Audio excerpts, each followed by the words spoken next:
how did you ensure that you had good enough deal flows coming to you to be able to choose from? I have one more question. The Berkshire subsidiaries do not have a retirement policy.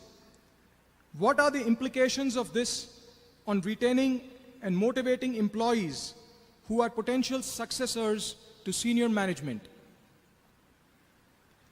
First question about deal flow, which is not it's a term I actually don't like very much because we don't think of them as deals exactly.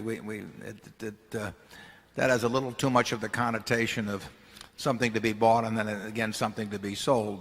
But we do like acquisition opportunities, and really that's just achieving that so that we get the calls when we should get the calls.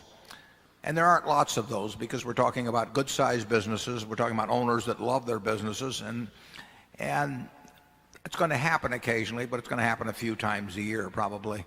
I think in the U.S. now that we get a pretty reasonable percentage of the calls that we should get, and that was not true 20 or 30 years ago. We didn't hear from anybody 20 or 30 years ago to speak of, because we were looked at much more as being a marketable securities operation, and we weren't as well known.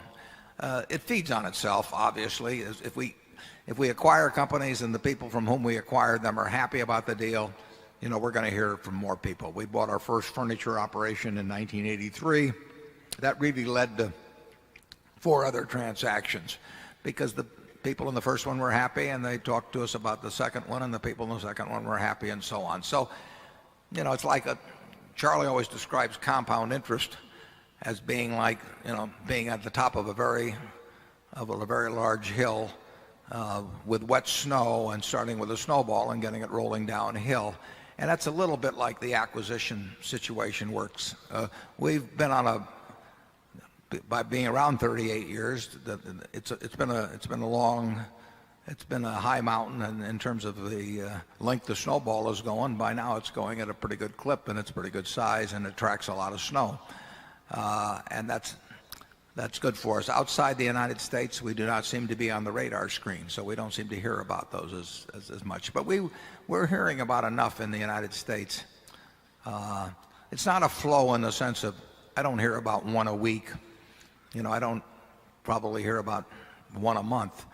But the ones we want to hear about,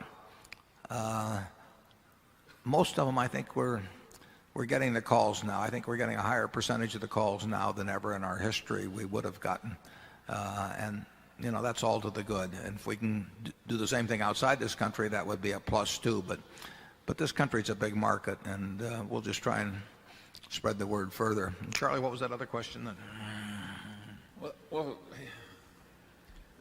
he talked some about deal flow, and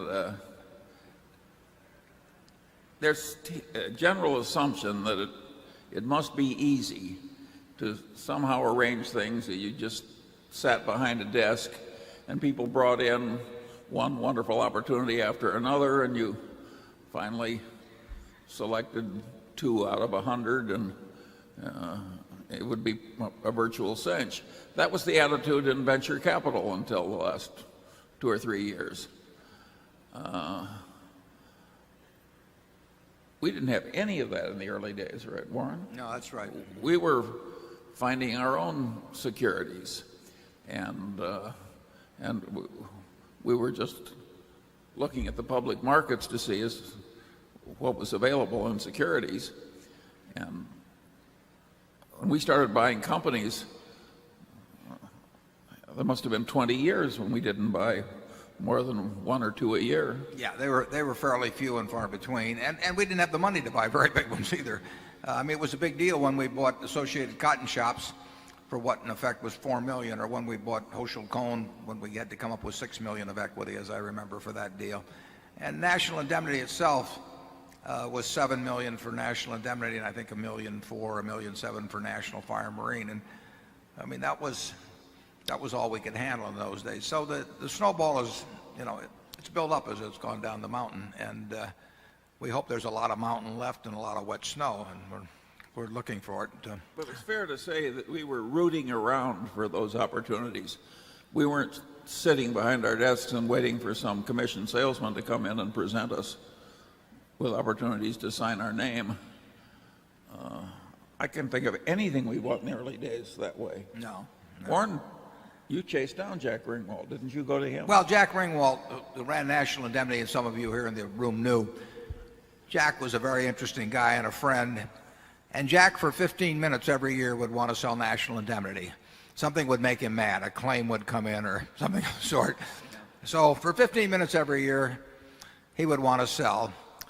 And I had a friend of mine, Charlie Hyder, who may be here today, and I had discussed this phenomenon of Jack being in heat once a year for 15 minutes.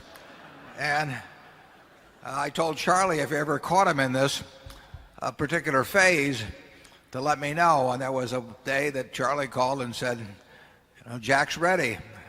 And I said, well, get him over here. So he came about 11:30 and we made a deal in that 15-minute zone.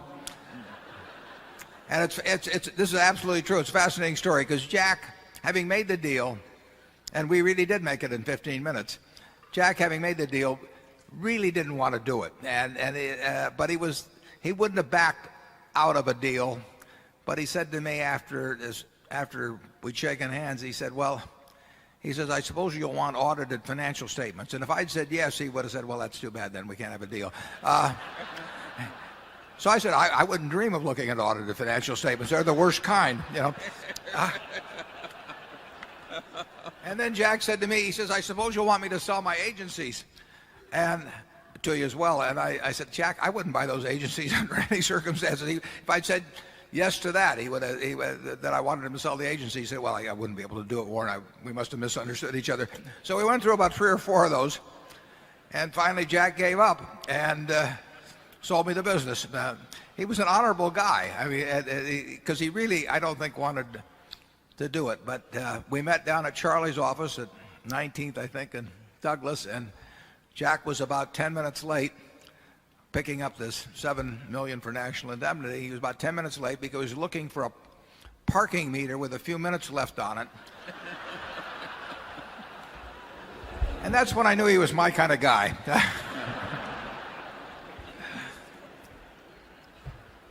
But at any rate, this process is not easy. And practically anything where you sit behind that desk and this wonderful deal flow is just coming by, you're in a very dangerous seat.